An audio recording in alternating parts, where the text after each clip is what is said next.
입시를 치르다 보면 누구나 겪을 수밖에 없는 딜레마가 하나 있습니다. 바로 재수하기 싫은 심리와 눈을 낮추기 싫은 심리가 충돌하는 것이죠. 어느 하나도 포기하기가 힘들지만 당연히 양립하기가 어렵습니다. 이 딜레마는 입시를 준비하는 수험생이라면 당연히 누구나 겪을 수밖에 없는 현상이에요. 하지만 진짜 문제는 여기서 자기 합리화로 빠지는 학생들이 많다는 겁니다. 이게 어떤 거냐면 보통 이 상향, 이 적정, 이 하향 이렇게 지원을 하시는 게 가장 일반적이고 가장 정석적이라는 건 아실 거예요. 이 정도의 원서 구성이 아까 말씀드린 딜레마를 해결하는데 가장 적합합니다. 이 사실을 알면서도 굉장한 상향 지원, 3상향, 3적정 이런 유혹에 빠지는 학생들이 많아요. 이 과정에서 자기 합리화가 이루어진다는 겁니다. 적정 지원이 3개인데 하나는 합격하지 않을까라는 생각을 하게 되고 여기서 입시에 대해서 잘 모르는 분들이 봤을 때는 아까의 주장이 굉장히 설득력이 있어 보인다는 겁니다. 왜냐하면 적정 지원을 3개를 했으니까요. 하지만 이제 말하기도 지치는데 적정 지원의 합격률은 50%가 아닙니다.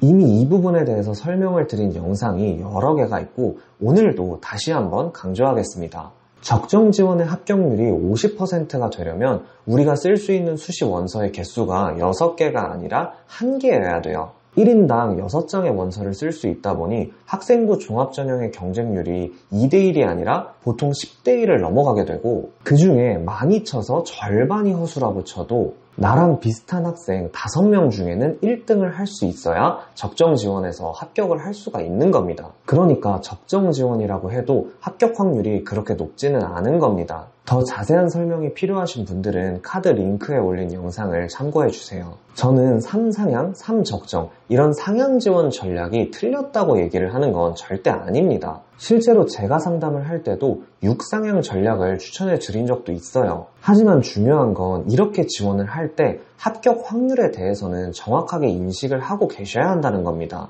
재수를 해서라도 목표 대학에 가겠다는 의지가 있거나 모의고사 성적이 내신에 비해서 훨씬 잘 나오거나 이외에도 본인만의 특별한 상황이 있어서 상향 지원의 낮은 합격 확률을 감수할 수 있는 상황이어야 한다는 거예요. 3상향 3적정을 하는 것 자체가 틀린 건 아니지만 그렇게 지원하시면서 합격 확률이 높다고 생각하시면 그건 틀린 거라는 거예요. 그러니까 원서를 쓸 때 2가지를 정말 조심하시길 바랍니다.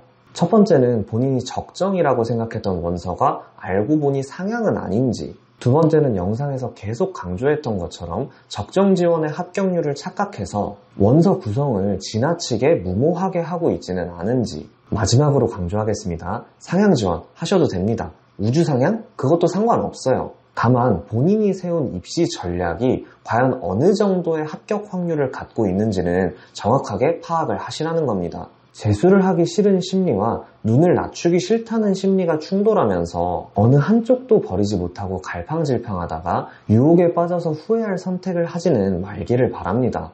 링크된 영상뿐만 아니라 원서 지원 전략에 관해서 저희가 올려놓은 영상들이 많으니까 이를 잘 참고해서 효율적인 입시 전략을 세우시길 바랍니다. 감사합니다.